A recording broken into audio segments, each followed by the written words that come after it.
Hello and welcome to the Liverpool Way podcast. It's the morning after a fairly uninspiring 1-0 win over Fulham at Anfield. Mo scored another penalty, won by Darwin. Alisson made a couple of saves, and there's really not much more to add. So thanks for listening, and we'll catch you soon. No, I'm joking. Apart from the Fulham game, there's plenty of other stuff for us to get stuck into, so keep listening, and I promise we'll be more entertaining than that game was. I'm Dave Usher, editor at liverpoolway.co.uk, and I'm joined this morning by Dan Corleone Thomas and Paul Natton. Okay, Dan, we'll start with you, just as long as you're not going to open up with an impression. No, open up with an impression, Dan. That can always be arranged, Dave. Dan, don't do it. I'll make you an offer you can't refuse. I've got a sore throat, so I would sound a bit more mafioso than normal anyway. Yeah, don't know about that, but yeah. So what did you make of the game? I mean, it's not a sore throat through shouting, let me assure you of that, because nothing happened. No. The last two times on this podcast, I've been on this podcast before, were two goalless draws with Chelsea, and apart from the penalty, really not a lot happened. It's not a game that's going to live long in the memory. I think James Pearce said that last night. Got the win, 3 points. It kind of just twists the Manx arms a little bit. They play Brighton tonight. Don't think they'll be dropping points there. I've just got a feeling that Brighton might have run their race just in time to play Everton next week. But yeah, nice penalty from Mo. It looks like he's got his penalty swagger back. I'm not so sure it was a penalty. That happened right under my nose. Oh, come on. Well, not you as well, Dan. Not you as well. I've not seen a convincing replay, but at the time when I watched it live, because as I said, that's right under my seat, Dave, you know, my Sherpa took me up to it before the match. Yeah. It looked to me as though, was it Diop, the lad who fouled? It looked to me like he had absolutely booted him. And when you look back at the replay, it's the hip, isn't it? Where I think where the VAR has upheld it. I mean, Marco Silva channeling his inner Evertonian, saying it was embarrassing, blah blah blah. They looked at it for a little bit. They must have looked back and gone, well, there's no clear and obvious error there. What constitutes a clear and obvious error? I'm not so sure, but I've not seen a convincing replay, but I'm not saying it's not a penalty. Okay. It's a very strange one. Let me jump in on this, because I've just been reading stuff on Twitter about it, and I'm absolutely bewildered that anyone's even disputing it. And Yeah, same. it's because, like, people are going, oh, does he touch him? That's totally irrelevant. What happens? Darwin nicks the ball, and he knows he's nicking the ball just as the defender's about to clear it. So you know he's swinging at that ball, and you're going to get booted. So in Darwin's head, he's like, I've got to nick it, and then I've got to avoid as he's, like, taking a big wild swing. So he gets his foot on it. He's trying to avoid, like, the big wild swipe. So that automatically puts him in, like, an awkward position, and he's losing his balance. And then he gets caught. Like, he gets, like, his hip caught as he goes past him. So... And if you're the referee, you're looking at it from where the referee is. Not even Paul Tierney is waving that one away. As a referee watching that is like the most stonewall penalty you're ever going to see. And as you say, once VAR looks at it, they're not going to overturn that. They're just not, because Darwin's impeded by what the defender's doing. Now, whether like he gets booted or not is irrelevant. It's a penalty. He gets in front. The defender takes like a big wild swing as he's trying to clear a ball that's no longer there. And Darwin ends up going down because of it. It's like 100% penalty. And I'm staggered that so many people were saying that it wasn't. Honestly, just genuinely, it shocked me. And even lads in the chat as well who were saying it. And, you know, usual suspects who fucking don't like Darwin. We won't name them. We know who they are. And I'm like, if that's any other player on the pitch, no one's even talking about this. But they didn't want Darwin getting the credit for us getting the pen.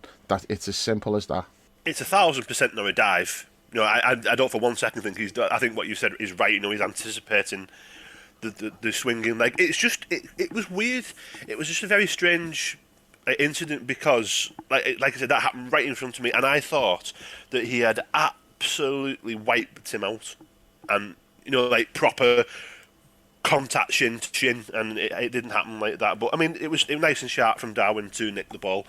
I don't think he played as badly last night as others were making out. It wouldn't be his best performance either, but I'm sure we're going to come on to him in more detail. Yeah, we will do. Paul, your thoughts? Not a huge amount more to add to what Dan said. I think my take's very, very similar. I'd be surprised if anyone had a a broadly different take on the game last night. I mean, I think, same as you, Dave, bewildered on the penalty that anyone could even doubt it. I mean, it just looks absolute stonewall to me. He nicks the ball and then is totally taken out and impeded from getting to it. How that happens is absolutely irrelevant. That to me is just absolute stonewall.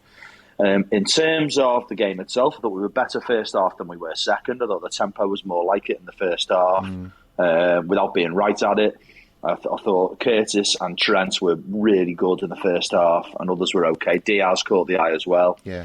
But I thought the atmosphere was flat.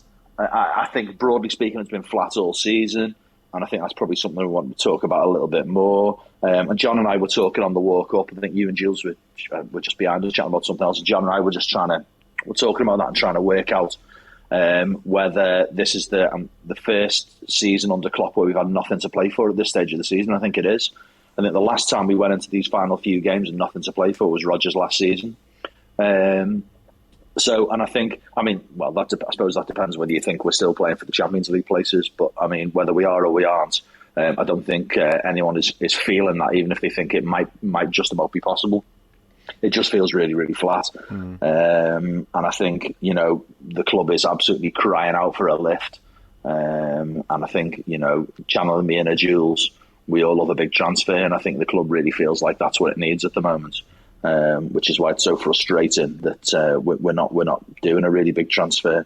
Although, again, maybe more on that later. But in terms of the game itself, not a huge amount more to add. I mean, the defending wasn't great again. The back line looked wobbly and all over the place. At times, we're just clearly not got... it's not drilled. They're not in a line. They're a bit of a dog leg. Yeah. That, again, continues to be a worry.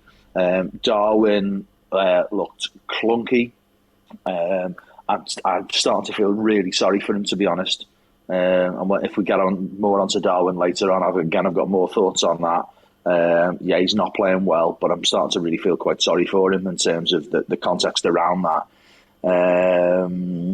Most penalty was well taken. Thought Fulham on the quiet were decent. I thought they played a high line really well. Thought they defended well, and Leno I think was really good at coming out sharply. We were trying to play sort of like Diaz and Darwin were both trying to make diagonal runs in behind. And Leno was always quick off his line for those. The passing wasn't quite sharp enough. They weren't off the shoulder enough to exploit those potential opportunities for balls in behind. But I think what we did put in there, Leno was quickly out, and their high line did the rest.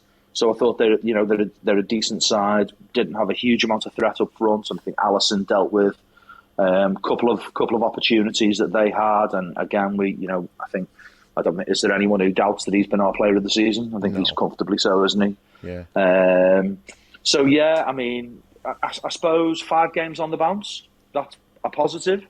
I mean, I look back at those 5 games and think I'm not quite sure how we managed to get 5 wins on the bounce. It feels like at times we got the wins despite ourselves, but you can't really argue with 15 points out of 15, really. I mean, great. Overall, bit of a mediocre game, but take the win, and again, we move on. See, the last 4 wins we've had have all been by 1 goal, and they were all different scores. I think I've seen something like it's only the 3rd or 4th time. 4th, I think. I saw that tweet, yeah. Yeah, that we've had 4 1-goal margin of victory, and it was like a different score. It is weird, but then the other game in there was the only convincing one we had, which was Leeds, where we battered them, and even that was the first half, until we scored, wasn't great. But I mean, that's normal, I suppose. Games can be tight until you score and then it opens up. But yeah, I just thought that last night was just, the first half was okay. I thought it was a nearly half. We had lots of good football. There was lots of things where you felt good about, but it just didn't translate into chances and goals. I suppose the closest we came, other than the goal, was that one when Mo's danced through, and then probably should have cut it back. He had 2 people he could have squared it to, but he's tried to. Yeah. And I get why he's done it, because when you've done a run like that, you want to finish it off yourself, and I totally get it. But he just got underneath it and missed. And Trent had a couple of shots, 1 wide, 1 blocked. I thought Trent was really influential in the first half. But is that a new pattern of play starting to develop there, do you think, Dave? I noticed that a few times. They seem to be working the ball to Trent on the edge of the area for shots. I think he had 2 or 3. yeah, One of them was blocked by Curtis or Diaz. No, Diaz, I think. Diaz it was, yeah. Yeah, it looks like it's something they're starting to look for. I thought, yeah, that was one of the things that stood out to me in the first half. It should be something we look for, because part of the problem, none of our midfielders can shoot. So Fabinho's not too bad, like when he gets a shooting chance, but he tends to just not go for it, doesn't he? But when he does, he's got a decent dig on him. But any chance Hendo gets, it's going over the bar. Curtis won't shoot anymore. And Thiago's not one for getting shots in. I mean, Ox is the only one who actually wants to have a dig, but he's just never plays anyway. So if we can get Trent in those positions, then yeah, because I do think that's something that we need to do more. We don't score many goals from outside the box. I mean, I don't know if the statistics back that up, but it doesn't feel like we take too many shots from outside the box. We tend to try to walk it in a little bit. So yeah, if we can get Trent shooting opportunities, the more the better, because he can shoot. He's unlucky the one that hit Diaz, and the other one just trickled like a few inches wide. So yeah, definitely something we need to be looking at. But it was just a nearly half. We had like lots of good moments that didn't quite come off. And I thought Darwin was all right in the first half, and then the second half he did absolutely nothing. He just got bogged down in the end. But the first half, I thought he showed some things. We may as well get on to Darwin now. Now, what I would say is, like, people, I don't know what people are judging him on. Like, are they looking at him and wanting him to do the things that Bobby was doing and Gakpo was doing? Because if that's what you're expecting from him, you're going to be disappointed, and you're going to think he's shit because he can't do those things. But that's not what he's there for. He's there to give us like a threat behind, and there's a time and a place for that, because there's been loads of games and everything we do is just in front of teams, and it's so easy to play against. Having Darwin there, whose one thought is always running behind, that's an asset. We've just got to learn to use that properly at the right time, and it's not necessarily going to be every game. We might not be starting every game in the future, but it's something different. And how many times have we said, we need to mix it up, we've got to have a plan B, all of this. I like the fact that he gives us that option, especially when you've got Trent there now, getting on the ball so much. All it takes is one moment where Trent gets it and is able, and it almost happened in the second half last night, it's so close, where if the defence is quite high up the pitch, you can just whip a ball in behind with a bit of bend on it to keep it away from the keeper, and Darwin's going to get onto it because he's so fast. And he just stretched and he just couldn't quite bring it in on his left foot, remember? And he ended up, he had to go just wide. Yeah, just went wide, didn't he? He's a fraction away from taking that ball in stride and going through. And that's what he gives you. So I just think he's being really harshly judged, because his all-round game is not Bobby Firmino, it's not Cody Gakpo, but that's not who he is. He's a different type of player. And I think, as you alluded to before, I totally agree with it, Paul. I think, his head's maybe a bit all over the place, and it's not going to be helped when Trent's doing that, what he did in the second half, and he's I was fuming about that last night. Because neither of them have actually... Out of order. It is out of order, especially in the context of Darwin's situation, and he's hardly played lately, and people are questioning him. The last thing he needs is Trent doing that, because Darwin's done nothing wrong there. And to be fair, neither has Trent. It's just one of those situations. Darwin makes the run, he points where he wants it, and if the ball goes there, he's in. But the problem is, the pass is not quite on. Trent thinks, I can't get that through. The defender's coming across, and he takes the extra touch. But Darwin's already committed to the run, as he should do. And so he's run offside, Trent plays it, and Darwin's now got his back to it because he knows he's offside. He can't make any play on the ball. And then Trent's throwing his arms up, making out like Darwin's done something wrong. And I've already seen it on Twitter, fucking dickheads going on about, oh, look, that shows his lack of game intelligence. No, it shows your lack of game intelligence if you look at that and think that he's done something wrong. That's what he's supposed to do. He's a striker who runs in behind. Occasionally that's going to happen. He's not coming short to feet. Now, maybe Trent's wanting to play a 1-2, but Darwin's not wanting to play a 1-2. He's wanting to run in behind because that's his game. So, that pissed me off. I don't think Trent's done anything wrong with the pass. It's just one of those things. The time is not quite there. But he does that, and straight away people are looking at that going, oh, look, the players are all pissed off with Darwin. They don't want to play with him. They're not on the same wavelength and all that. And it's just unnecessary. It's fucking hell, Trent, you've done him no favours whatsoever by carrying on like that. Especially because they seem to have a good relationship. You know, Trent set up quite a few goals for them. And, like you say, as soon as it happens, Darwin's pointing at him and he's running over. And that's so they do seem to have, like, a good on-field relationship. So I don't think there's anything that needs reading into that at all. About, oh, Trent thinks he's shit or whatever. I just think Trent got frustrated in that moment. But reacting the way he did, it's done him no favours. And I'm sure, like, when Trent thinks about it afterwards, he's probably thinking, yeah, I shouldn't have done that. But it's like Klopp on the touchline. As soon as he does these things, he knows, oh, shit, yeah, I've gone too far there. But it's done and you can't take it back then. But, yeah, it just gave, like, a lot of the critics ammunition to be having a go at him, and I just thought it was unnecessary. But the second half wasn't great from Darwin, and you know, Klopp afterwards, and he described him as a racehorse, and I was like, oh, for fuck's sake, all that means is Terry's going to go straight in the chat with that fucking the gif of the horse standing on the ball and falling over, and he hasn't done it yet, so all I can assume is he hasn't seen the quote from Klopp. But yeah, when he calls him a racehorse, like, it's less than a week since he last used it, so call him a greyhound or something. Don't call him a racehorse. You're doing him no favours at all. Do you know what? Right, I called Trent out at the time on the cop last night. I just thought it was a disgrace. Like, Darwin doesn't need it. He quite clearly is struggling with his confidence. Do you know what? Right, I stopped doubting, questioning Klopp after the Coutinho decision to sell Coutinho. There's only two things in my mind that I've really had issues with Klopp about, and I think I conceded I was wrong on both of them afterwards. One was the whole telling us how to support the team thing. I thought, who are you? You've only been here 10 minutes. But in retrospect, you know, when we were all walking out, well, I say we, I wasn't, but, you know, a lot of the fans were walking out early. Yeah. And he called everybody out about it. And I thought, who are you to be saying that? In actual fact, he was absolutely spot on, and it definitely changed the relationship between the crowd and the team, I think, within his tenure. I mean, he wasn't appreciative of the fact that we'd been through years of absolute dross, give or take the odd season prior to that. But he was right to do it in retrospect. I was wrong to criticise him. The other thing I questioned him on was selling Coutinho in that transfer window. I just thought he should make him stay. I thought, you know, it was going to affect our season. And again, he got that absolutely right. And my mindset always has been, you know, Klopp knows exactly what he's doing.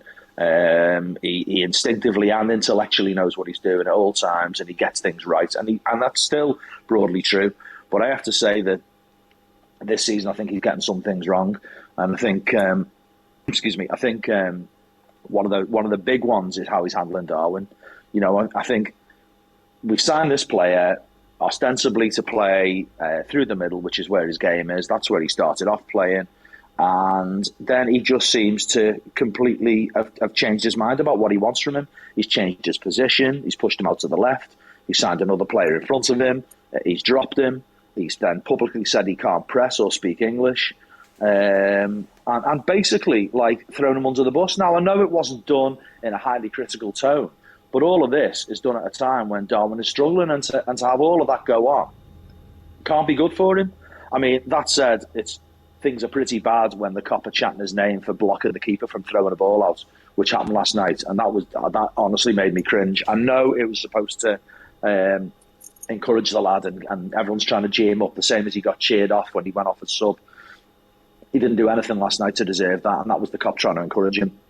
But, see, you know, I think that's fair, though. I totally get that. As I said, I've got no shit from other people, like, and his confidence is down. I think it's good. I've got no problem with it at all. It is cringy, but it's you've got to do it. It's a sign of how much he's struggling. Is my real point. Is that when all he does is block the keeper from throwing the ball out, and then the cops start cheering his name. He's not struggling though, Paul. He's not struggling that much. He really isn't. It's being overstated how much he's struggling, I think. It's not like he's completely shit and he's not scoring or anything. He's got, like, these 15 goals or something, and he makes things happen. He's just not.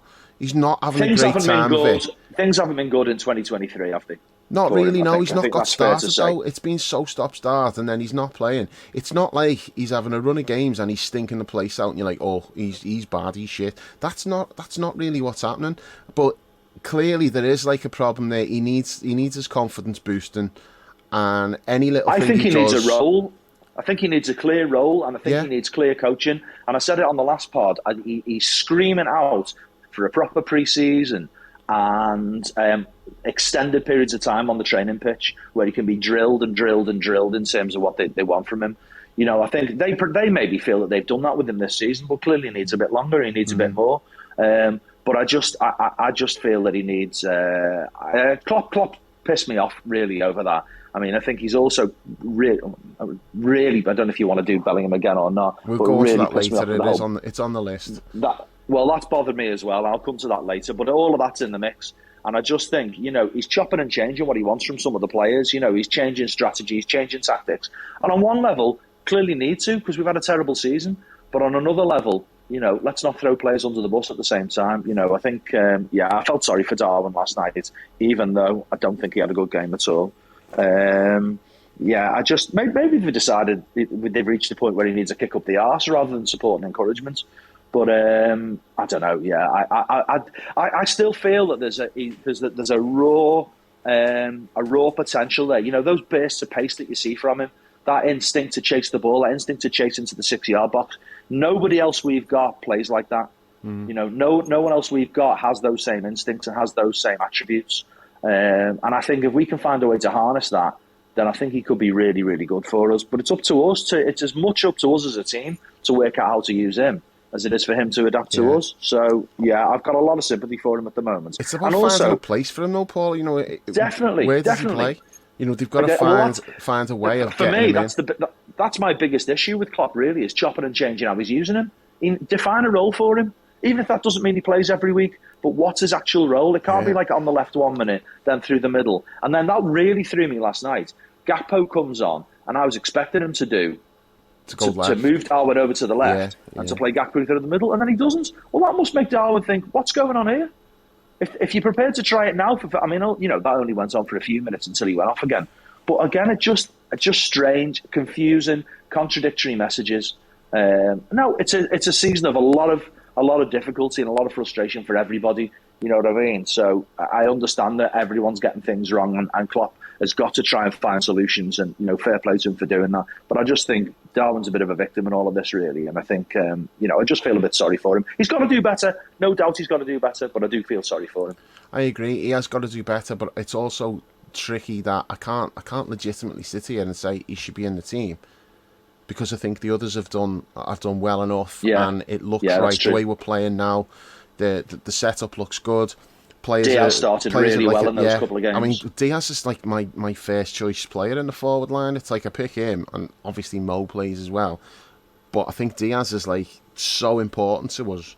He's definitely playing, and Mo's obviously going to play because of the amount of goals he scores. So then there's one spot for the rest of them, and I can't sit here and say Darwin should have that spot.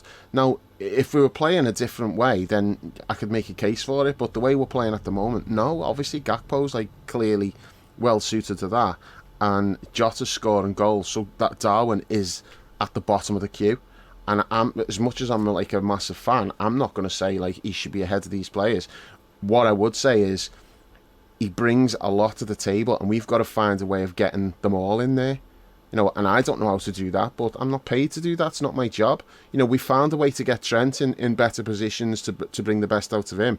Well, can we not find a way to get Gakpo and Nunes both playing? Because I think like those two really dovetail very well. What they do, you got one running in behind, one who'll come short. In theory, that should work really well. So whether that means you leave out a midfield player and you play like the four of them, not every game, you're not going to go and do that against Man City or something, or Arsenal, but there's certain games where you probably should be able to do that. So that's something that in pre-season maybe they need to figure out a system where they can get him involved along with Gakpo rather than one or the other. I don't know, but this is what they paid money to do, so they need to figure it out. Dan, what are your thoughts on Darwin? Me and Paul have done this to death. We talk about him like every pod. So, well, you've done very well. To like kind of summarise my feelings as well. It's a concern. I think one of the immediate things that I want to pick up on is Gakpo is just more intelligent than Nunes at this point. I think I think that's fair. The moves, one of the moves that we do a lot that I like is feet in into Gakpo's feet, quick turn, and he's gone and he's running at people and he's got runners either side. That's something that we do a lot that I really like. So in regards to Nunes himself, the player that went to the World Cup is different to the one that's come back. I don't know why that is, but he just started to hit his straps when the the season paused for the World Cup, and when he come back, he's never been quite the same.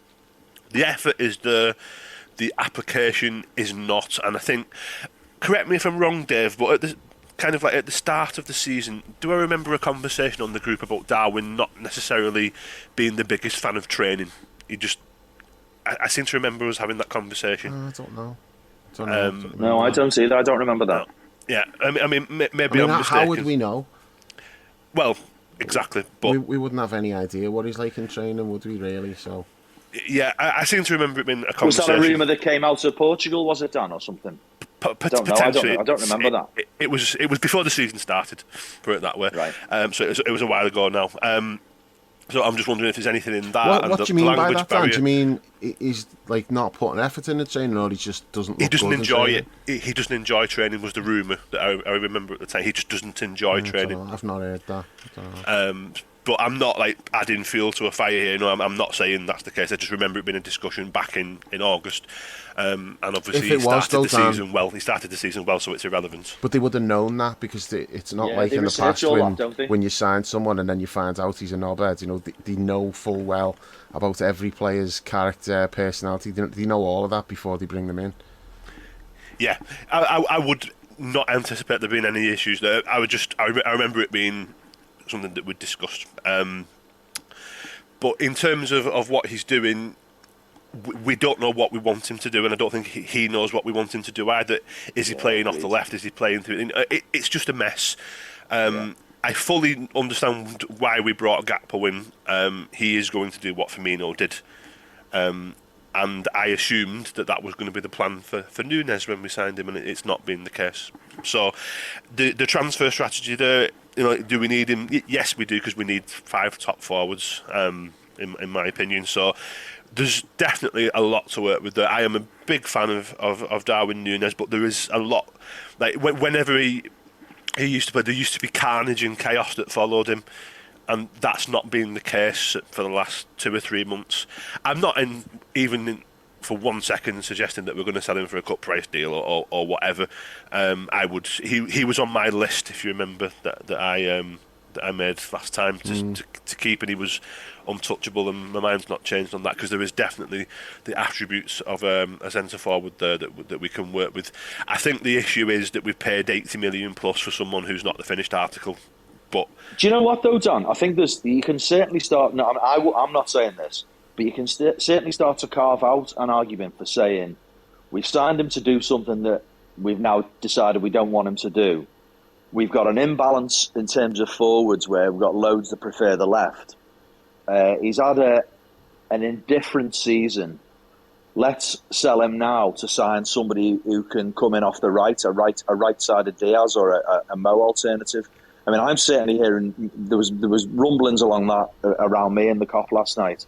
It's not something I particularly am in favour of at all, although I do accept that there's an imbalance in the forwards.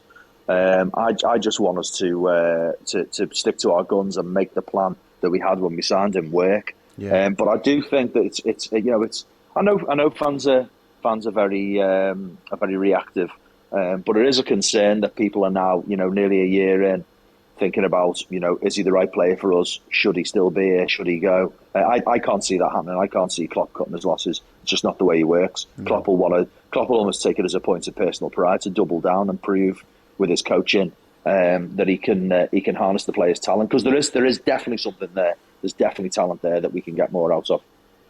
Well, the other thing there though, Paul, right? And I want to ask Dan about this in a sec, because I can't remember everybody who was on Dan's list, but you only have to look at Jota, because a few weeks ago, as I said, in the last pod, we weren't saying sell Jota, get rid of him, he's the surplus to requirements, but there was an argument that if we did need to move somebody on to raise money, you're looking at players and think, well, who can we get some money for who would be expendable? And Jota was on that list because he hadn't scored for 12 months. And then all of a sudden he's got 5 goals in 4 games, and we're all like, yeah, Jota's definitely part of the future. Well, who's to say, in the games that we've got coming up, Darwin doesn't bang in a hat-trick in a game and then follows it up with a goal in another one. He's got 4 goals in 2 games, and everyone's suddenly singing a different tune. But what did you think about Jota, Dan? Was he on your list of maybes to go, or...? He was not on my list he was not on my untouchable list. There weren't many players on a list to sell. I don't have a list to sell, but Jota was not on the list to absolutely stay. No, he wasn't, and he still isn't, to be honest. Although it's nice that he's rediscovered his goal scoring touch, and he looks sharp. Although when he came on yesterday, him and Gakpo in that last 5 minutes, the only bit of pressure that Fulham had in a sustained manner, their hold up play was atrocious. They just kept giving the ball away every 30 seconds. The one when we had the 2v1 and Gakpo tried to, I don't know what he tried to, he tried to like back He tried to flick it round the corner, didn't he? Because if that had to come off, Jota's clean through, but yeah, he made a total mess of it. Yeah. Just on Jota, I've got to make this point. Klopp said he's not started the last couple of games because he got that like heavy knock against West Ham, didn't he? When he got like a knee in the back. In the back, yeah. And he comes on the last game of the weekend, Spurs. Comes on the Spurs game, and the first thing that happens, he gets another knock in the same spot. And I just watched his press conference like this morning. I watched it from last night, and he said about Jota, and he said he came on last night, and unbelievably straight away he's got a knock on that back. I'm like, you know what? Maybe not fucking tell the opposition that Jota's got a badly bruised back, and that's why he's not starting games. Do you think maybe that's why like he's getting fucking booted in the back every time he sets foot on the pitch? Because he's still saying, he's got heavy bruising, and he keeps getting a knock on it as soon as he comes on. I'm like, yeah, that's probably not a coincidence, Jürgen. Maybe just stop fucking talking about it. Like WWE working over the body part, such and such a body's got an injured leg, right, where they're going in a sharpshooter. Yeah. Another thing that I want to mention before I forget is, I'm not down with this at all. Where's this come from? Every time like Kanate makes a challenge and you've got boo, boo, boo. I hate it. No, just fucking stop. It's right up there with shoot. The things I hate in the crop at the moment. It's just proper. It's championship behaviour. Yeah, hate it. Don't like it at all, and it's creeping in. I wanted to whinge about something with the crowd last night myself, actually. Kind of Paul mentioned earlier on, that it's been a bit flat last season, and I think it was a typical end of season midweek game where there was a lot of people who had come to their first match and who had got tickets and travelled from wherever. The amount of people bitching and whinging that we weren't flying forward at 1-0 with 10 minutes to go. It's like, we're not here for your day trip. We're here to win a football match. There were people whinging and complaining that we weren't bombing forward with 5-10 minutes to go. It's like, we're winning 1-0. We're not going to push forward for your entertainment. So is it not where you sit? Is it not mostly season tickets then? There's a mixture of it. There's quite a few season tickets. The seat next to me is general sale, because about 10 years ago the person who used to sit in that seat forgot to renew his season ticket, didn't renew it in time and lost it. But there's quite a few general sale on the row behind me, and rows in front and to my side as well. So it's not the same people. It's people who sit around me. I know them, and they know me. But there's quite a few general sales up in the top of the mountain, the top of the Upper Kenny. Yeah, there was no moaning where I was sat. People just couldn't be arsed. It's just sat there. It was just blow the whistle. Let's get out of here. I tell you what, though, there was some lad by me, just row in front, about 5 seats over to the left. He spent the whole game on his phone, just texting people all the way through the game. He was barely watching. It was mad. He's not a lad who's normally there. It's a weird one. I just thought, why have you lashed out all that money to come? You obviously don't get to the game very often. You just they had the Liverpool scarf on and you just texting all game. Bizarre, absolutely bizarre. Well, whatever he was watching was probably more entertaining than the game, to be fair. Yeah, I think he was having a row with his missus or something on via text. I don't know what it was, but it was my weird. My point still stands. It's probably game. More entertaining. Yeah. It's a shame he wasn't sat directly in front of you, Paul, because you could have just read the row with his missus instead of the game. Screenshot that shit and show us all. Is there anything else on the game that we need to talk about, or can we just move on? Just a quick one on Mo's penalty. Interesting that he went the same place down the middle, very emphatic, and he's changed his run-up. 2 games on the run now where he's changed his run-up. So the last 2 he scored, that little skip to the right just before he runs, he's not doing that now. He's moved to the position on the right that he wants to run up from. It's obvious that he's it's all psychological, isn't it? I think with penalties, but he's taken some time away and he's looked again at how he's taken penalties. I think he's just slightly changed his technique. He's done it 2 games on the run. I just thought it was noteworthy. I think it's worthy of comment. And also just on Mo as well. Sorry, Dave. 26 goals in an absolutely appalling, horrible, flat season. 26 goals. What a player! For all that, I'll take a leaf out of the Dave Usher book here. For all the usual suspects in the group chat moan about how he doesn't do this and he doesn't do that. He's an absolute machine that we take for granted. Let's just focus on how amazing he is as a goal scorer. Absolutely incredible. Right up there with our all-time greats. What a sensational player he is. Do you know what though, Paul? Big up Mo Salah. God bless Stu Monty, because last night the final whistle goes and me and John are walking out and we're both just having a look to see what's getting said in the chat, and it's like there's a lot of like Darwin hate going on in there, and then in amongst it is Stu. The amount of times Mo's wasteful with those through balls is like infuriating. I'm like, yes Stu, go ahead, you stick to your guns. He can't help himself. He's just always got to point it out, and he was right based on last night's game as well. He did give the ball away a lot, so he was right, but it's just the sheer relentlessness of it. I just think it's great.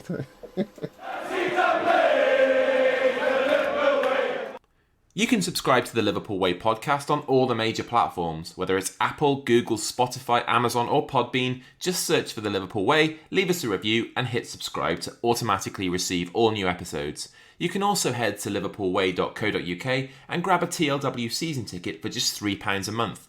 There's tons of exclusive content, including match reports from every Liverpool game, weekly Premier League roundups, the TLW diary, and access to the members-only forum. Lastly, you can follow us on social media at The Liverpool Way on Twitter and at The Liverpool Way TLW on Instagram and Facebook. If we're doing shout-outs, I'd like to give one to Alisson's serve from that big goon who they had up front. It was a brilliant serve. Watched it. Proper good serve. And that was the only real chance apart from early on when Van Dijk cleared it. It was such a good serve. And Paul's he made another save as well, though, in the first half. You remember? I think it was from the same player. Yeah. Van Dijk didn't get a block in. He got a shot in. And then Van Dijk was pissed off that they played him onside. Yes, I remember now. It goes back to what Paul was saying about like the back line. The back line just being like a dog's leg. It was like Virgil Ibu and I think Costas Trent were too deep, weren't they? Yeah, Virgil and Trent holding the positions. Virgil and Trent had the line, and the other two were not. They dropped in and played him onside, and Alisson's made a save. But yeah, the second half save was brilliant. I'll tell you what was surprising. I think that came, if I remember rightly, oh no, it wasn't. It was a different one. It was Willian just kept getting in, and when Willian burned off Canate, I was like, what the fuck? How's that happened? Because how old is Willian now? Good player, He's 32. I think he's a bit older than that. I think he was 32 when he was at Arsenal. I'll just quickly Google. I think he's about 34, 35. But like, still a good player though. He's 34. He's a really good player. He was shit at Arsenal though. He was really shit. He looked like he was washed up and finished. And when Fulham signed him, I'm like, he just wants like one another last payday, and he's just going to go through the motions there. He's been brilliant for them this season. His attitude's like so good. Works his bollocks off.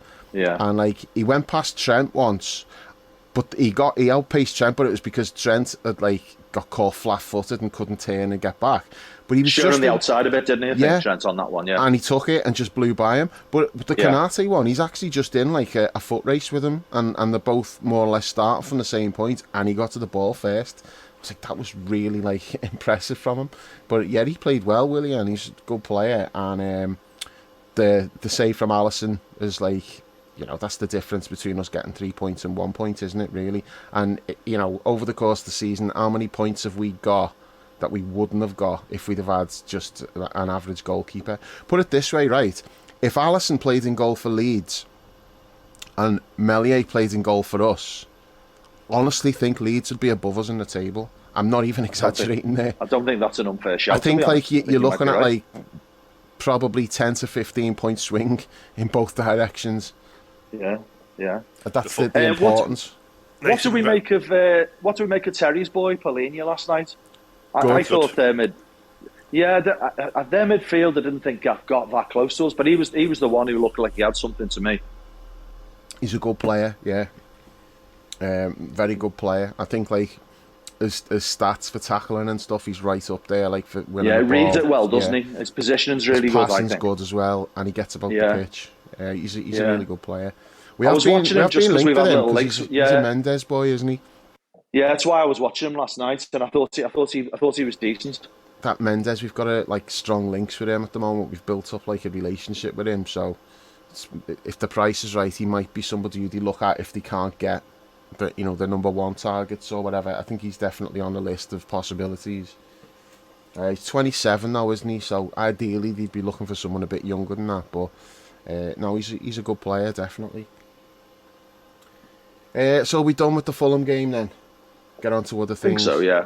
Okay, yeah. Thiago, injured again, out for the season. What do we do there? I think our hands are tied, really. He'd definitely be on my move him on if we can list anyway, I think. Just because I think, I don't know, he's only got a year to go. We're crying out for more mobility and youth, and he's got neither. Can't deny how classy he is. But when you put that together with his just poor availability, his availability is poor. Yeah, it is. He's not in Cater or Ox territory, but he's not far off. He probably is. And also, then there's the rumours about Barcelona being interested, and they're only looking for players who are available for buttons, really, for frees. They're looking for basically players without a transfer fee. And he's on big wages. He'd be one I'd be moving on. But I think we might struggle if he's having surgery. And also, there's still a big question mark. It's minor surgery, though. They said it's only a minor op. It's not not like a big deal. I mean, for me, though, the bigger barrier is we still have this big question mark over whether Klopp will actually force the issue with players. Now, I have got the sense that he's got the bit between his teeth about regenerating the squad. But at the moment, I only feel confident that that's as far as bringing new players in goes. What I'm not confident about is that he's going to force the issue to move some players on. There's some obvious players who are going to go. We know they're going to go. We don't need to list them all again. But I still think that we need a little bit of unenforced change rather than forced change. So rather than just players who come to the end of their contracts or players that we promised, in windows gone by that we will let them go because they want to play, we should be saying to at least a couple of players, I think, listen, we've got other plans. We want to move you on. Thank you for what you've done, but that's it now. And I certainly think. Not knocking him at all. I think he's an absolute class player, but I think Thiago, on balance, really hasn't been a great signing for us. And I think he's one I would move on. Whether we can or whether, even more important, whether we will is another matter. Dan, what would you do? I think Paul's just nailed it. I've used about a year ago. I used the phrase. It was when he got injured against Wolves just before the Champions League final. And I said, I don't trust Thiago. He always seems to get injured when we need it the least. So I have nothing more to add other than, if we get the right offer, which I don't think we will because Barcelona will only offer 300 quid and a copy of Gurney World. What is the right offer, Dan? Because I think I'd let him go on a free, given his age and the fact he's got a year left. He's on about 300 grand a week as well, isn't he? Yeah, I just let him go. I don't think he's on that much. I would have thought it would be like 200, yeah. It's still a big chunk. Yeah. I reckon if you can do maybe 10 million, let him go. But he'll be out of contract at the end of next season anyway. And I don't think we get 10 million for him. Maybe not. Because he's going to cost you 10 million in wages, isn't he, a year? Yeah. If he's on 200 grand a week, that's 10 million a season. You can never rule out Barcelona doing something nuts, though. They can't though, because I was listening to the radio this morning. No, they're a mess. About getting Messi back, and they've had to do this proposal to La Liga, which involves them creating a museum, a Messi museum next to the stadium, and they want to give Messi all the proceeds from it, to help towards a salary because they can't they just can't financially do anything. Their hands are tied by the FFP. They still haven't re-signed Gavi, have they? No, so they're trying to do that. They're trying to get Messi back. I just don't. They're not going to pay a penny for Thiago, and they'd struggle to pay his wages as well. So I don't think that's happening. I also don't think Klopp will force him out unless Thiago says, "No, that's I'm my ready worry to move on." I think we'll just let him see out the final year of his contract, and I'm okay with that. Yeah, because when he is fit, he's a good player. Now, I don't know about this system, which role he fits. The only one I see him being like a good fit for is where Fabinho's playing. But if we go back to playing 4-3-3 in certain games and he plays like the left of the three, then I love watching him. He's class. Really, really good player. And if he does stay for one more year, I'm fine with that. But you can make a strong case for just saying, look, it's not worked out. He's always been injured. We need to move on. And do you know, Dave? You said there you're fine. You said you're fine with it there, and I am in terms of the individual. I haven't got, in fact, probably with any player. There's no player where I absolutely, apart from like the obvious, like the out of contract injury prone ones who are going. There's no one where I think you have to go, and if you don't, I've got a problem. I just feel I want to see, for a couple of reasons. I think it would do the squad good to see a couple of players, one or two players that no one's expected to go. I think that would just make all of them think, I need to be on my toes a little bit here. That player hasn't performed, or that player's in some way not given the club what it's looking for, and they've moved him on. I think that's not a bad message for the whole squad. I also feel that that gives you further opportunities to bring in other players because it frees up wages. Forget transfer fees, really, with some of these that we might consider moving on. But even just the wages that are released gives you a little bit more flexibility. But I also, in my mind, it's like I've got this question about whether Klopp is prepared to do that. Now he did it to Sacco, didn't he? Sacco's the one player he's forced out. He just said, "You've got to go," and he went. But that was over an attitude issue. So this, for me, is a different question. And we've said continually, Klopp has never in his career up until recently, it's only the last couple of seasons where he's been able to rotate. He's had that kind of luxury to be able to rotate. He's never experienced that before. And I think he's passed that test. He's shown he can rotate and win. That's something he's never had to do, and he's done it now. But the other thing that he's never had to do is to rejuvenate a squad. Now, he said he wants to do that. He signed his new contract. He's up for that. But I think part of rejuvenating the squad has to be taking some tough decisions. And I just want to see that he'll do it. Because there's no doubt in my mind he'll have seen the same deficiencies in the same players that we've seen. And I think there's times where you've just got to say, no, I'm going to take the pragmatic approach here rather than just persist and think, back me coaching, back the sports science people to get more out of this player. I've made this commitment to the player, to the squad, etc. I want to see him actually say, no, in a couple of cases, I'm just going to shake things up because change is good. Okay. There hasn't been enough change recently, and I'd like to see that happen. But look at it this way, I agree with all of that. But, we've spoken before about maybe a high-profile casualty to shake things up and get everyone on the toes and think, whoa, didn't see that coming. Does Thiago come into that, and would Matip come into that? Because they're the names that get mentioned. I don't think they would. I don't think they are a shock, a shock departure. Because you can make such a strong argument for why we should move him on. And Matip as well. He's got a year left on his contract. He's in his 30s. He's on a good wage as well. If we want to get younger at the position, it would be a sensible thing to move him on. And again, I'd be quite happy for Joel to see out the final year of his contract. I'd be in no hurry to get rid of him. But if you are looking to make changes, well, then they're the two obvious ones, really. Yeah, absolutely. I mean, I think in terms of it being a shock, it's all relative, isn't it? A shock would be if you say to, right, Virgil, you're done, you're gone. Yes, that would be. If we yap Stammen, and I'm not saying we should do that, but that would be something. I'm not advocating that. That really would be. I suppose I'm thinking more about. I mean, Fabinho probably for me, and I know people are now, and I agree. Fabinho is coming back into some form. And playing better over the last few games. But I just want to see a much more mobile midfield and a much more mobile team. And that's why probably the players that, in my mind, I think are ones I would be prepared to see move on are the ones who are older and less mobile. Yeah. Not that that's inherently a problem now, but I think it's all just part of the mix and it's stuff I want to see shaken up. I just want to see a pacey, powerful, very, very mobile, very, very hungry team. And I think you achieve that by signing younger, sharper, hungrier players. Like Jude Bellingham. Dan. Like Jude Bellingham. Dan, Bellingham, what are your thoughts? If you like it, you should have put a ring on it. we're basically watching. Dan, why didn't you sing that? I know. That was an open goal for you to sing that then. Quality. And you definitely rehearsed singing it before you came on, I'm sure you and then did. you backed out You because of bottled it at the last the minute. Dan Corleone Oh, experience, gutted. so you backed out on it. Commit to it, Dan. I can't do a Don Corleone impression. Never mind Beyonce. Come on, give us a come on, Dan, go for it. That's It's not even bad. well, Nice one. bad is relative. But unfortunately, we've just watched the girl that we like at the office party. We've been flirting with her for a couple of years, and we're watching her go on with some dick from accounts.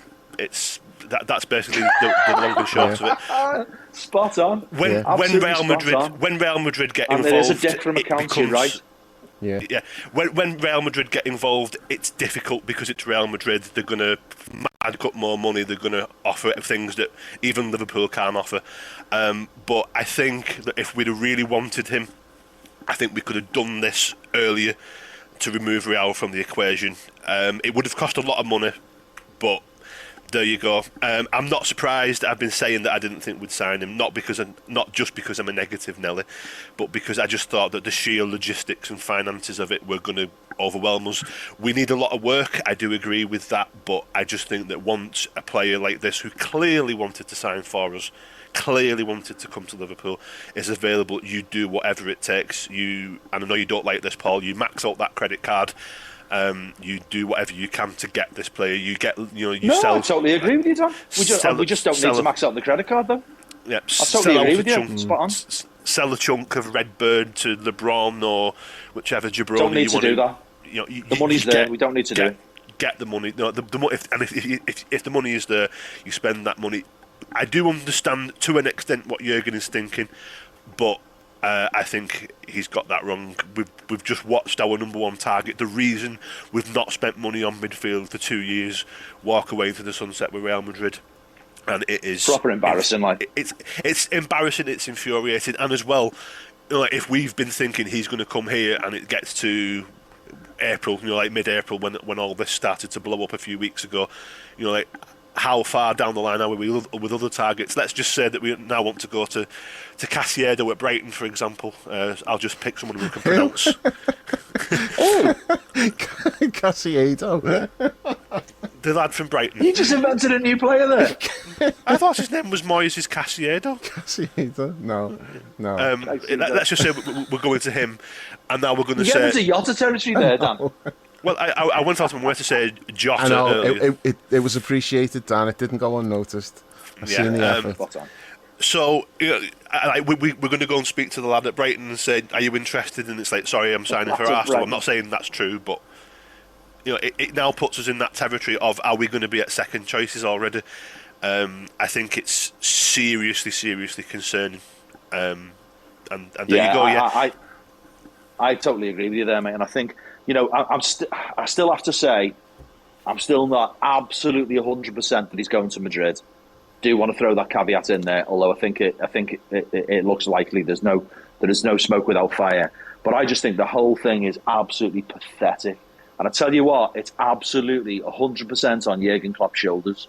I'm not having all this FSG, where's the money? That's absolute shite. I've seen the accounts. The money is there. There's plenty of money to spend. There's plenty of ability on the wage. There's plenty of flexibility on the wage bill. There's plenty of flexibility in terms of amortization. We can easily do the deal. I don't need to go over all the reasons why we should do the deal because we've all heard that before. What's really pissing me off, and this comes back into my point about earlier from questioning Klopp again for the first time in a long time, is that he's quite clearly changed his mind.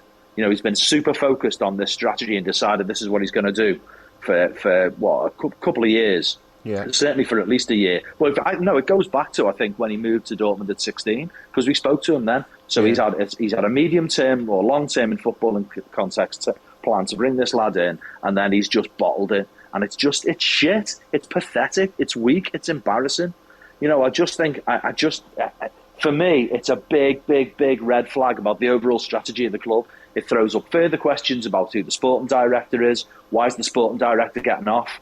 After in his dream job after 10 minutes here, Who's making decisions about transfers? Are we now only doing business with Mendes and his clients, or we got preferential treatment from them? Our agents now having more of a say at the club rather than the data people, because that Ian What's-his-face has got off as well, the data guy, he's going. Yeah. So there's all sorts of questions in my mind. Now, I know all of that. It's supposition.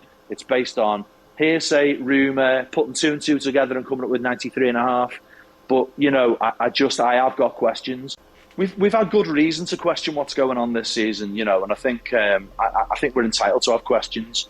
You know, there's good reasons for some of what we've seen, but others, you know, I don't think anyone can be blamed for pointing to what was a great team and a great squad falling off a cliff, because we have fallen off a cliff.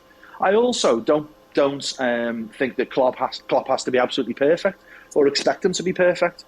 But what's bothering me is that it strikes me that there's big decisions being made about the most important job that any football club has if it wants to be successful, which is recruitment, which we've been pretty much perfect at and probably the best at in world football over the last, X number of years. When those decisions look to be at least questionable and in some cases poor. You know, we've already talked about Darwin and how we're using Darwin. We signed him. Why did we sign him? What we use him for? Now we use him differently, and that he's struggling a little bit. And then, you know, all the eggs in the Bellingham basket. And now it looks like we've decided to change our minds and we're being beaten to the punch. I mean, it's not right. It's not right, and for me, it's a big question mark over Klopp for the first time in a long time. You know, love the guy, do love the guy. Not saying anything more than it's a question mark. But it is a question mark, and I'm not having what all the hordes on Twitter will be saying, FSG. It's idiotic. Read the accounts. The money is there. It's a decision that's been made. It's a choice that's been made, and in my view, it's by a mile the wrong choice, and it's really, really, really embarrassing. It's small time. Even I'm with you on this, but even if you put that to one side, it's not specifically about Bellingham. To me, just as big an issue is it could be any player, but we've waited for this player for so long at the expense of not doing other deals. And when people are up in arms about, well, you're not doing this, you're not doing that, and then they're putting it out behind the scenes to all the local journals. No, we're just keeping our powder dry for Bellingham. If we spend all our money now, then we can't afford him when he comes available next year.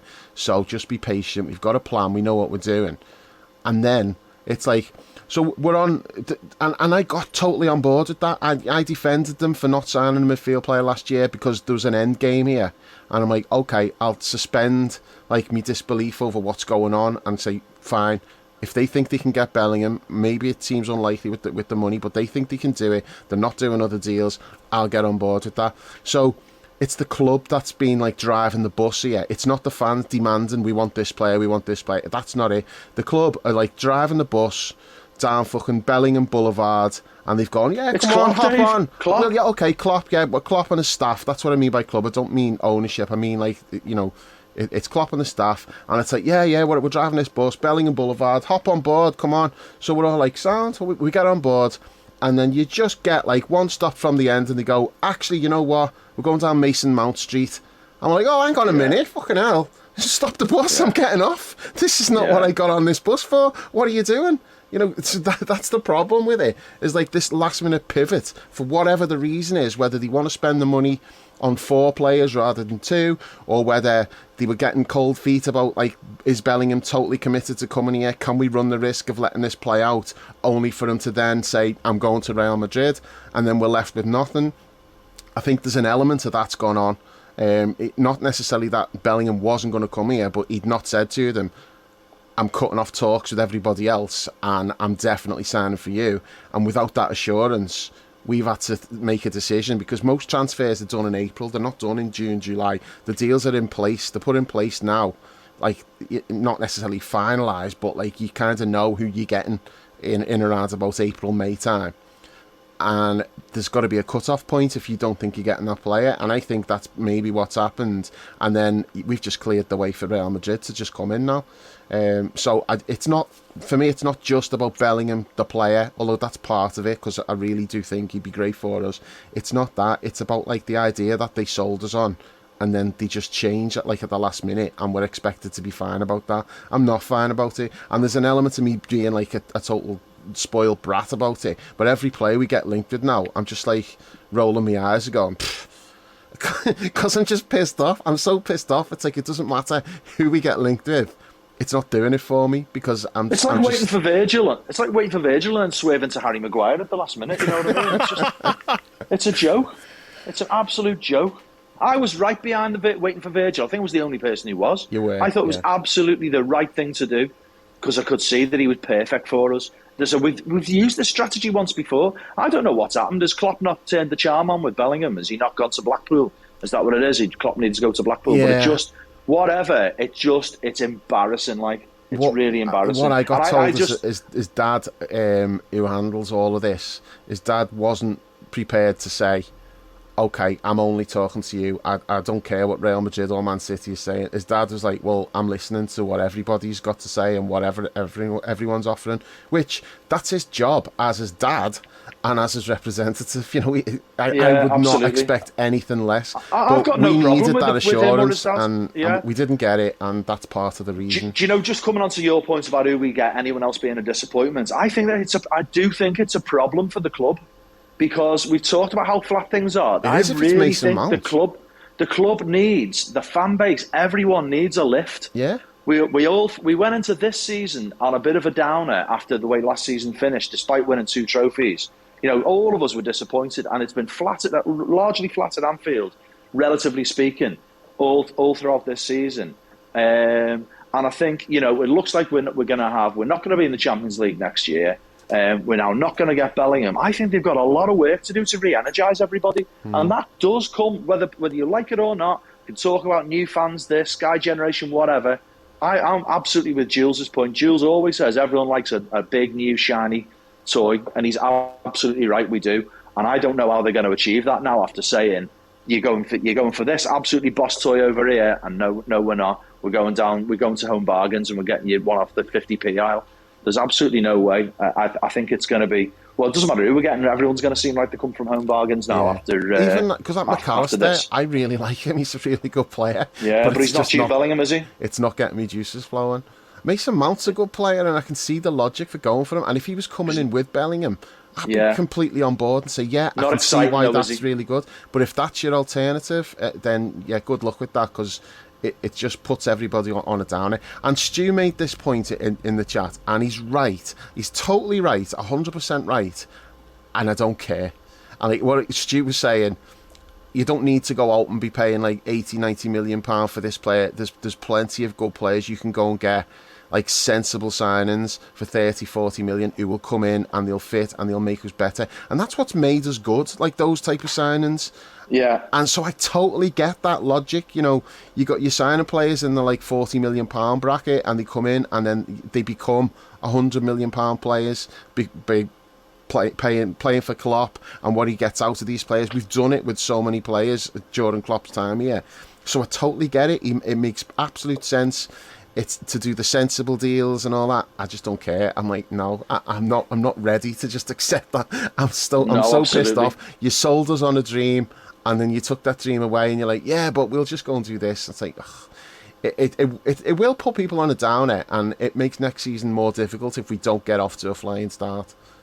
Much as none of us like to be fair to Stu, I'm going to have to be fair to Stu, because he did say yesterday when that story came through, it just makes no sense to not go for Bellingham. Oh, yeah, Stu's on the Bellingham bus. He is. Yeah, he said it works out at about, I think it's about 106 million pounds, isn't it?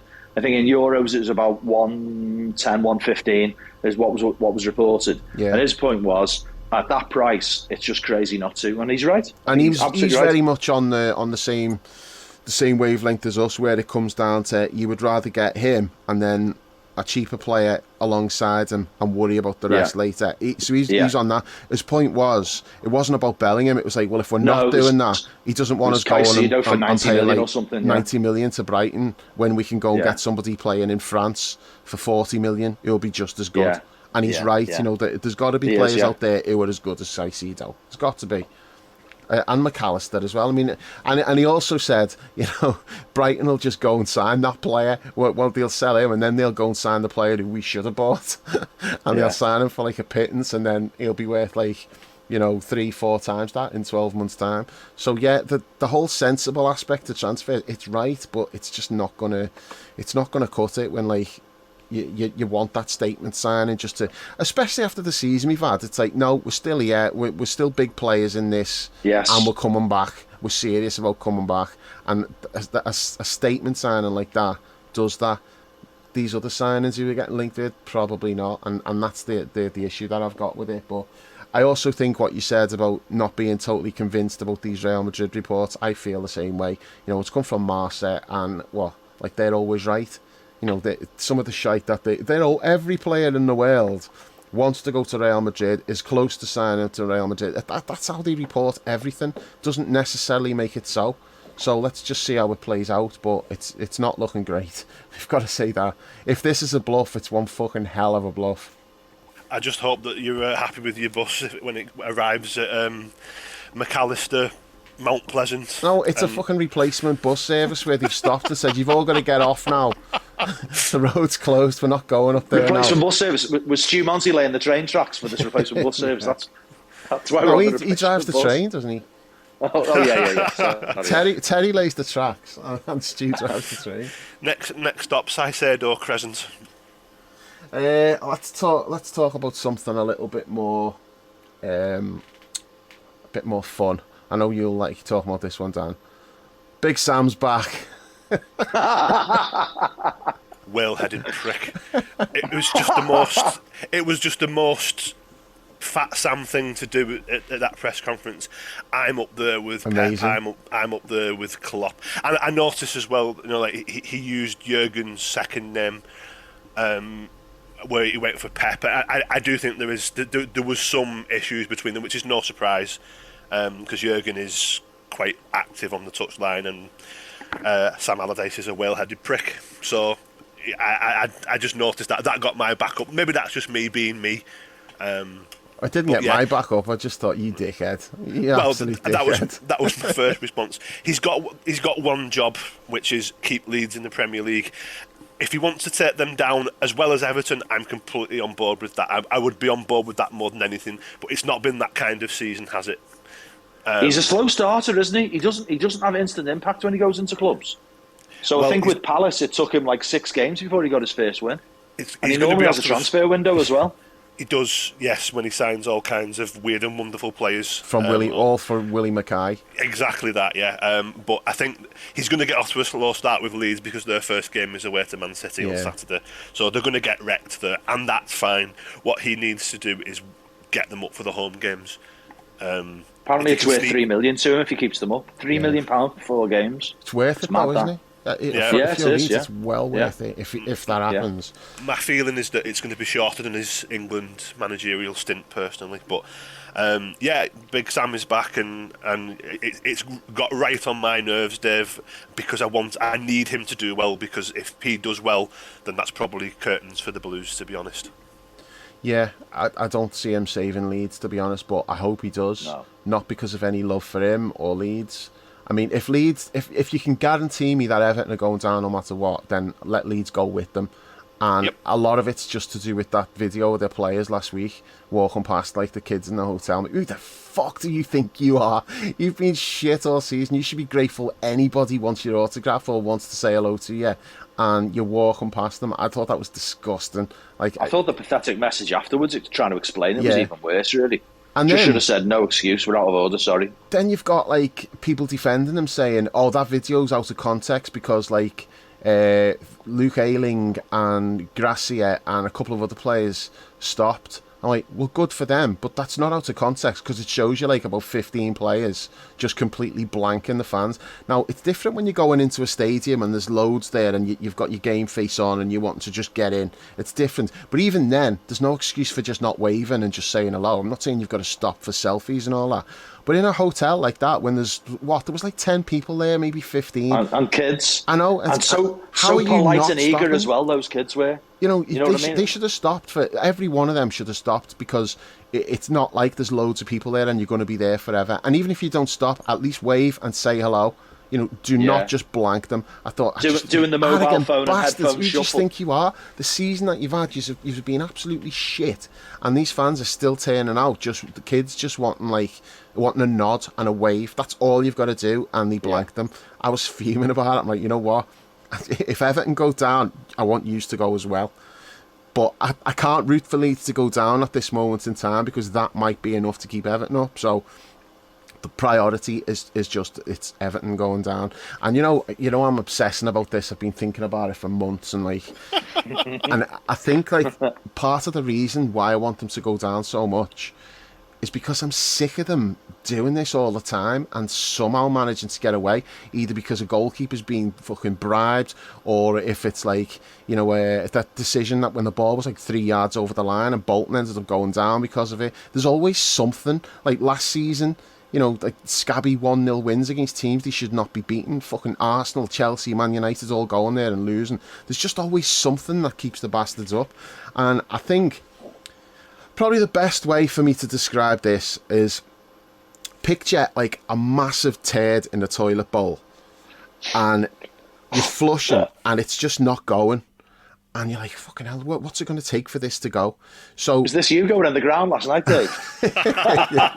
No, I had no problems flushing that, I tell you. So you've got this massive turd, and it's sat there. No matter what you do, it's just not going down. So last year, this turd doesn't go down. So you start poking it with a stick, because you think, if I break it up, it's going to be easier to flush. So you poke it with a stick, and this big piece of shit comes off. Let's call it Richarlison. So that's off. And you think, this will probably flush now, but I want to make sure. So you keep poking it with a stick, and then a smaller piece of shit comes off. We'll call that one Anthony Gordon. And you're like, okay, so this will go now. So it'd better flush now, because if it doesn't flush now, then what the hell? What's left? You're going to have to just break it in half until Pickford falls off, and then hopefully that'll be enough. So they've just got to go this year. It's it's doing me head in now, because all these great escapes that they're getting, and then they're putting it on fucking murals and in the corridors at Goodison, them pitch invasions at the end. And last year they invade the pitch and Benteke gets fucking lamped when they beat Palace, and the game wasn't even over. But then teams just want to get out of there in one piece, so they're not putting up the effort that they should. So Bournemouth on the last day, if it goes down to that, then they're going to stay up, because Bournemouth are just going to want to get out of there. So we're relying on Brighton next week, Man City doing the job, and it's important that Arsenal keep winning, because I don't want Man City to think, oh well, we're fine now, it doesn't matter if we lose this game or draw this game even. We need Man City to be completely at it to beat Everton, and then Wolves, their last home game, hopefully wanting to make amends for getting beat 6-0 at Brighton. So you'd like to think Wolves want to finish the season giving the fans something to smile about. So hopefully Wolves get the job done, and then it won't matter what happens at the Bournemouth game. But the problem is, watch that Everton game against Leicester the other night. I actually thought Everton were pretty good. It was it was disturbing that they looked competent, and I'm like, you know what? Of these two, Leicester should be probably the most worried, because I thought Leicester was shite, and I'm no longer convinced Leicester will just get themselves out of it, which I was. I thought, yeah, Leicester will be fine. They've got good players. Well, those so-called good players, Maddison, Tielemans, Harvey Barnes, were absolute dog shit against Everton. They were terrible. Jamie Vardy. Jamie Vardy's still their best player at 37. He's still great, Jamie Vardy. Love Jamie Vardy. Absolutely love him. One of my favourite players. Love watching him. But the rest of Leicester's teams, you know what? I don't necessarily think they will get out of it. So then you're looking at Forest. Well, Forest have got Southampton at home next week. Got to win that. If Forest win that, I think they'll probably be okay. But it's just so up in the air at the moment, and I feel like one Everton win might be enough. And it's just keep me awake at night. What? I've never heard you talk about fixtures so authoritatively ever about Liverpool, and you're talking about every game. It's not just that I know Everton's fixtures, I know everybody else's it's all of them, fixtures. I know, because I've studied but only it for down months. The bottom. Only the ones down the bottom. Yeah, just working out all the permutations. It's driving me to distraction. I just need it to be over. We're going for the Champions League and the league. Well, with us, I just take it game by game. I don't look ahead. It's like, who have we got next? But this is different. You know, I'm having to like work out all the possible permutations, and I've said from day one that they're going to go down. And me logic was they should have gone last year. They were terrible, and the main reason they stayed up, it was Richarlison and it was Pickford and it was Goodison. Also, Anthony Gordon diving for penalties played a part as well. So that's what kept them up. Well, two of those players have gone. They've replaced them with lesser players. So if this doesn't happen, we're going to have to start a Pray for Dave hashtag and a Just Given page for you. I think. It's going to be You're tough. going to struggle, mate. It is. You are going to struggle. Tough. But then I'm just going to be relying on the Premier League to just do the business and just, you know, say, yeah, we're docking your points, you're down. Yeah. Do we need to do Brentford? Yeah, at the end, but we won't talk about Lampard. Another whale-headed prick. Did you see that? Did you see that tweet about him, about his record? I linked it up this morning. So his recent record is 1-0, drawn 0, lost 6. So if he gets one more, it's 007. He's going for James Bond. He's going for the full James Bond dream. That's what it is. It's all part of the plan.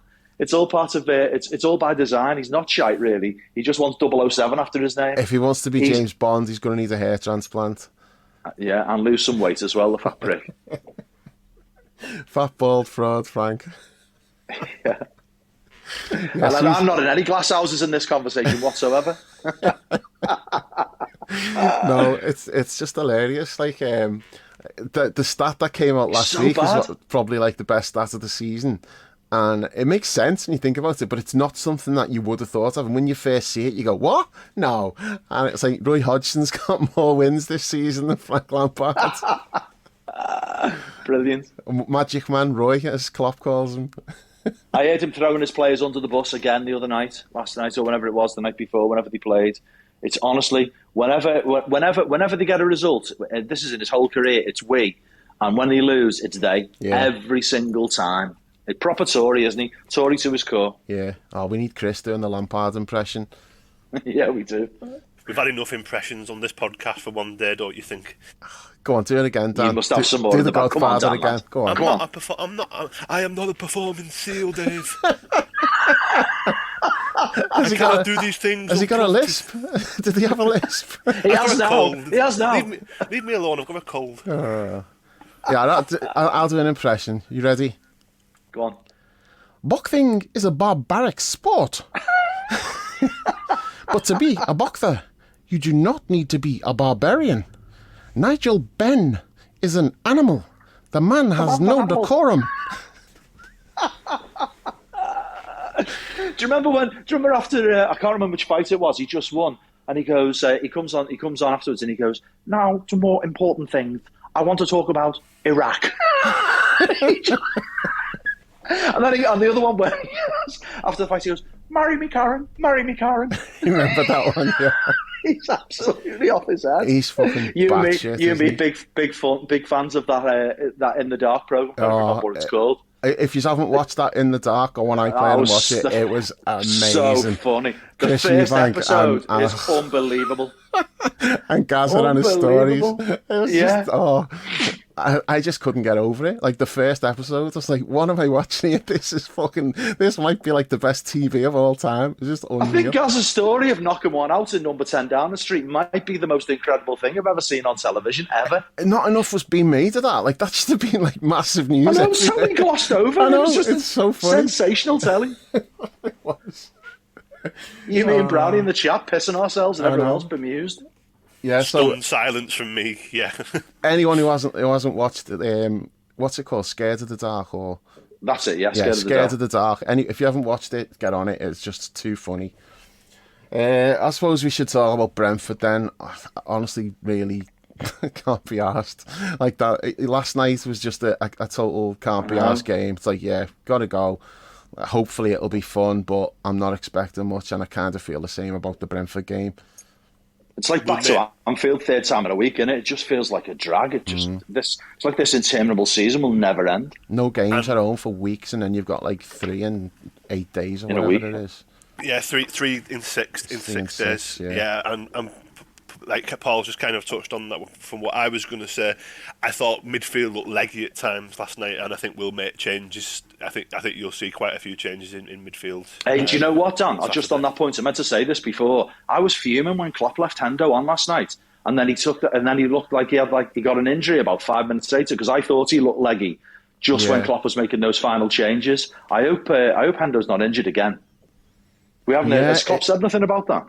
No, he didn't, but because it looked like he done that back heel, didn't he, to nobody, and it looked like he pulled something when he done it, but then he got up and straight away he had like a big sprint to close somebody down. So that's not a muscle, because if it was a muscle, he wouldn't have been able to do that. I think was it his groin? He might have stood on the ball, when he done that back heel. He might have stood on the ball and rolled his ankle. I don't know, but if it was anything bad, he wouldn't have been able to just go charging off, closing somebody down straight away. So I think he's probably all right, but he might not play anyway, because we keep saying don't play him twice in a week. It makes no sense to do it. So I think Elliott will come in for him.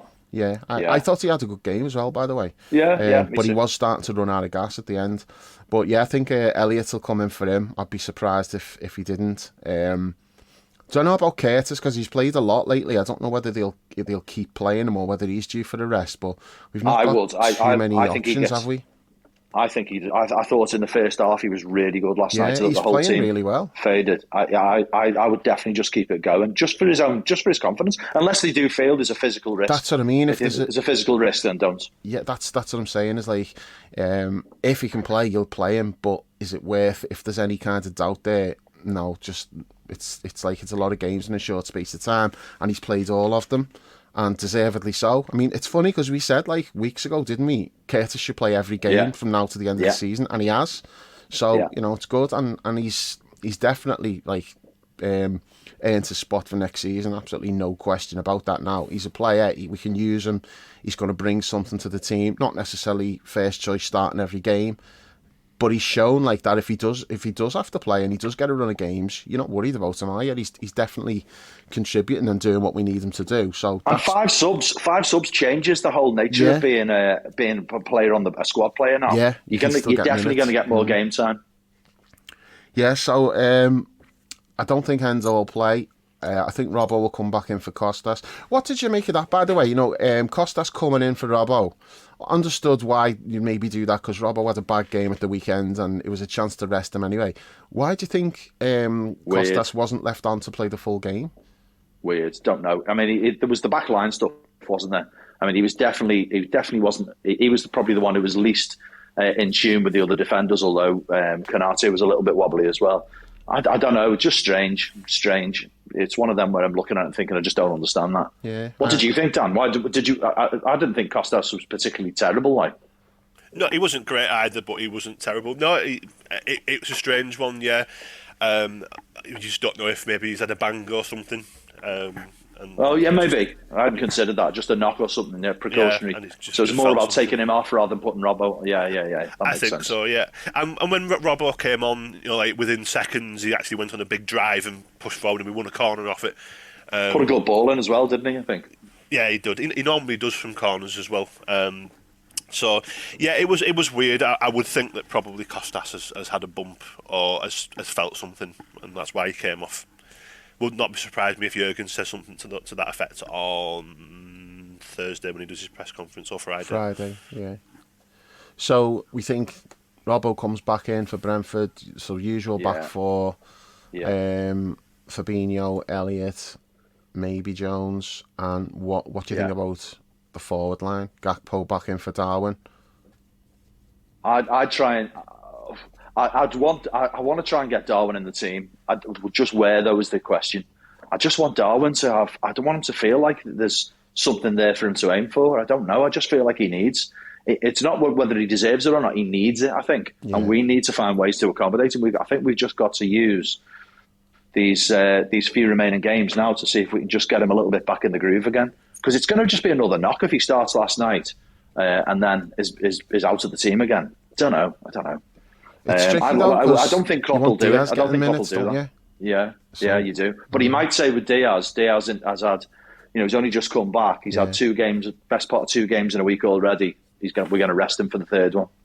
And unless like the the knock that he's got is problematic and keeps him from training, Jota's got a really strong case for starting as well. Yeah. Do you know who I want to see getting some minutes? Carvalho. I feel so bad for that lad. I felt sorry for him at half time when I saw him coming out with the subs. I just thought this move has not gone the way you wanted at all. No. He must have, particularly seeing how Harvey had done there. Harvey's his mate from like when they were kids. He must have, and I bet Harvey was involved in the talks to get him there. Harvey's probably been filling his head with how brilliant it has been at Liverpool. I felt really sorry for him seeing him warming up at half time. He hasn't had a sniff, has he? No, and it's not like he's been shit. He scored like 4 or 5 goals, hasn't he? He's done all right, but coming back to what we were saying about transfers and recruitment and strategy and what we're signing players for, did we sign him for any reason other than that we could and that he'd be worth something to sell on? Because what role in the team, like we've said this before, but you look at like the positions in the team, which one does he fit? And there's none. He doesn't particularly. The best he doesn't. is maybe like left of the front three, but he's not ideal for that. And there's nowhere else where he's like a natural fit. It's like, well, what were we doing signing him? I feel sorry for him. In hindsight, he should have stayed where he was. Fulham have had a good season. He'd have been playing pretty much all the time, and it's not worked out for him. But I seen an interview with him a couple of weeks ago, and he said like, "What have you learned from this season?" And he said like, "Patience. I've got to just wait for my chance." And it was a really good, mature interview, and it just made me like feel even more sorry for him because he's got to be pissed off. And I'd like to see him get some minutes because we've barely seen him since the Man City game.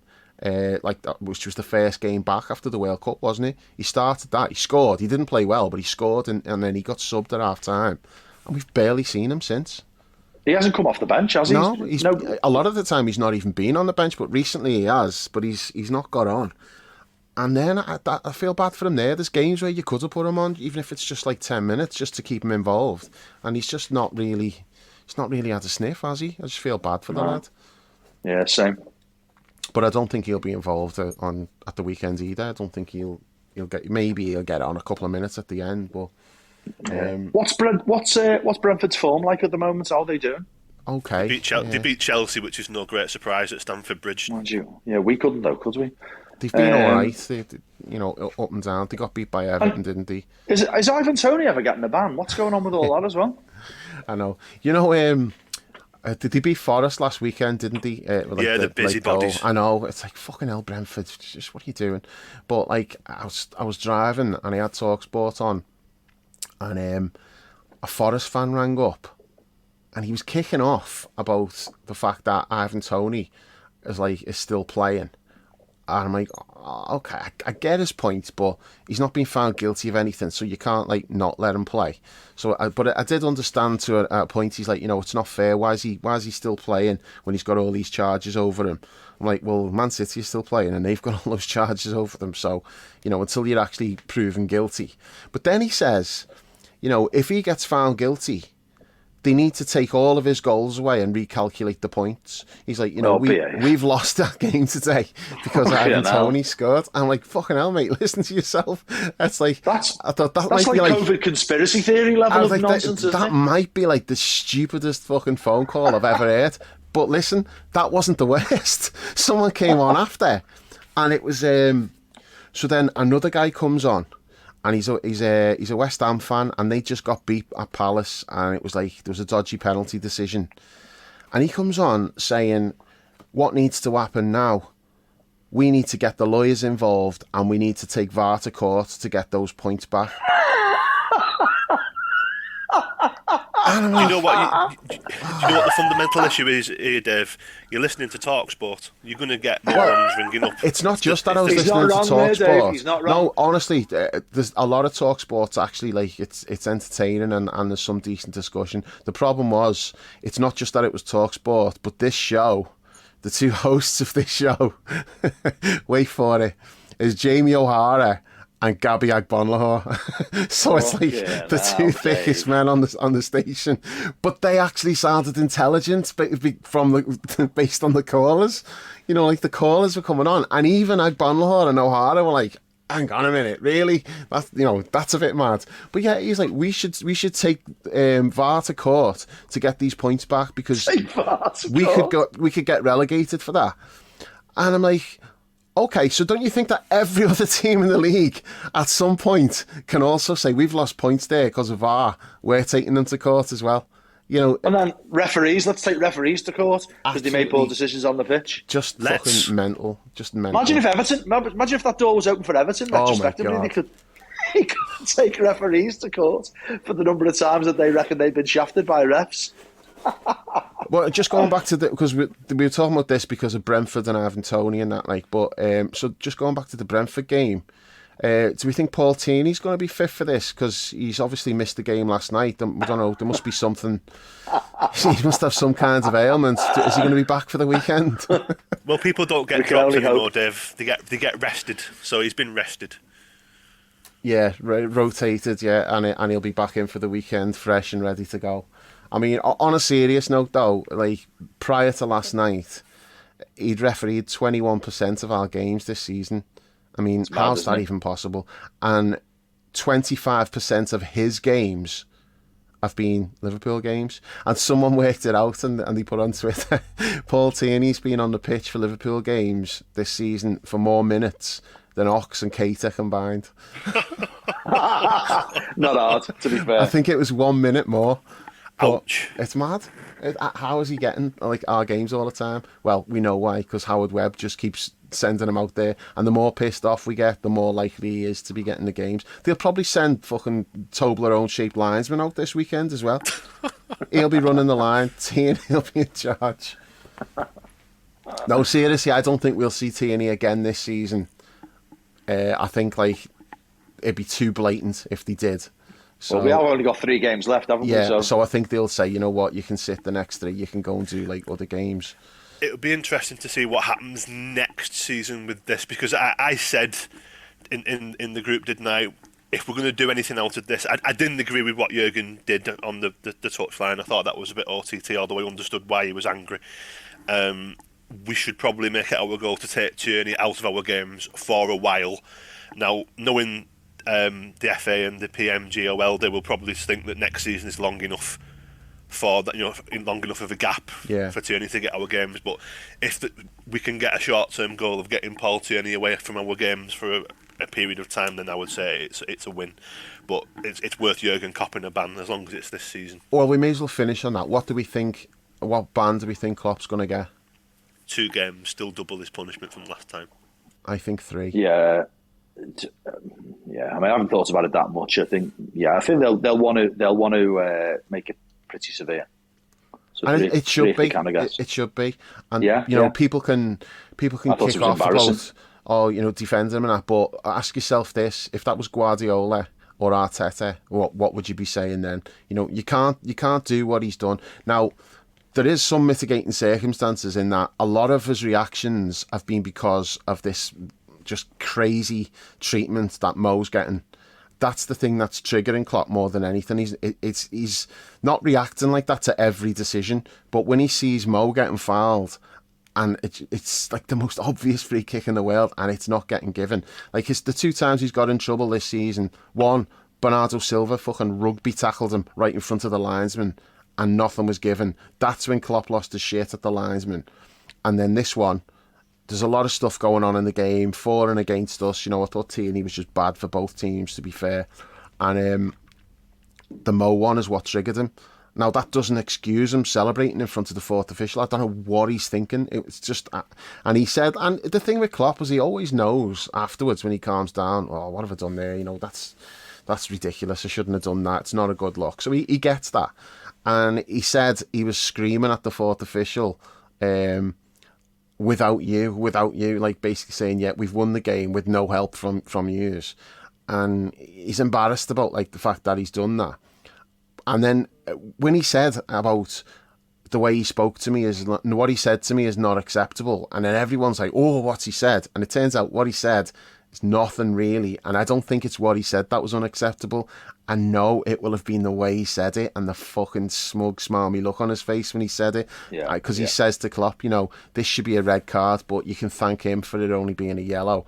And you just know it's going to be the way he said it. It's like really rubbed Klopp up the wrong way. Smug. Yeah, and then he's gone into slimy. his press conference afterwards, still absolutely steaming about it. And he said he's not being smart. He shouldn't have played it the way he played it. And they've basically just done him like a kipper. You know, like same thing with the Robbo incident as well. You know, like Tierney's booking Robbo because Robbo's shouting at him because he's been elbowed in the face by the linesman. But they've just, you know, you can't win. These are battles that you are not going to win because people don't talk about why you've done what you've done. Like the narrative on like 5 Live, Talk Sports, Sky Sports, Match of the Day, whoever, the narrative is not, well, Klopp's pissed off because this, and this. No, the no one narrative's gives a shit outrageous, about that. It's always going to be, you cannot treat officials like that, which is true, you can't. And so it's a battle that you're not going to win.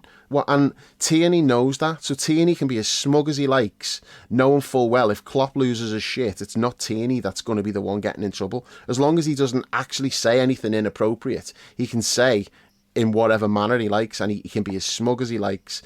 And you can just imagine him when he's saying, you know, you're lucky it's not a red card. I had to give you the red card, but you've got him to thank. And you know what? He has got the 4th official to thank, and he should thank the 4th official. Because if he was like your typical jobs worth gobshite, like most of them, he would have just said to Tierney, oh, he can't be doing that, send him off. So he's done him a favour by saying, look, it's not that bad, just give him a yellow card. So fair play to the 4th official for not being a knobhead about it when he would have been entitled to be a knobhead because Klopp's running up and screaming in his face when it's nothing to do with the 4th official. He's not making any decisions. So he's like copping the flack for the linesman. Well, not even the linesman, because the linesman didn't give the foul against Mo. It was Tierney that blew the whistle. So he's copping the flack for what Tierney's done. And he's an innocent victim, really. But fair play to him for not like saying, oh, send him off. So yeah, 4th official, well done. Klopp should be thanking you. But the whole Tierney thing, that's not a fight you're going to win. And especially if you fight it the way Jurgen's fighting it, you've got to be smarter than that, really. Yeah. Right, are we just before we finish, are we doing predictions for Brentford? We haven't done predictions, have we? I don't even know. No idea. I will win. I'll say 2-1. I'll say we'll win 2-1, but I would not be the least bit surprised if we drew. I don't see another clean sheet. I thought I was, I just don't see another clean sheet. I'm going to go. I'll go with you 2-1. I'm going to go 2-1. Dan? I'll say 2-0. I think Brentford, apart from when they play Forest and they're being utter busybodies and getting in our way and causing an annoyance, I think Brentford have done, and they have completely earned the right to take it easy for the middle of the season because they've done great. Again, they've had an amazing season. But I think we'll beat them 2-0. I think you might find that we were a bit more intense if United drop points tonight, just to try and go up again and twist their arm. But that's me with the Jim Curry, is there a chance gif for 4th? Because I can't accept Europa League football, but there you go. Yeah, I'm not looking forward to the Europa League either, but it is what it is. I think we're stuck with that. Okay, so yeah, we'll be back after Brentford then. Chris might be back for that one. He was normally just the midweek pods, but he was unavailable for this, so hopefully he'll be back at the weekend and I won't have to do any hosting. Okay, so thanks for listening and we'll catch you soon. Well, the best word I can say, but will describe this, was boom. Ooh, what was this? It was really good.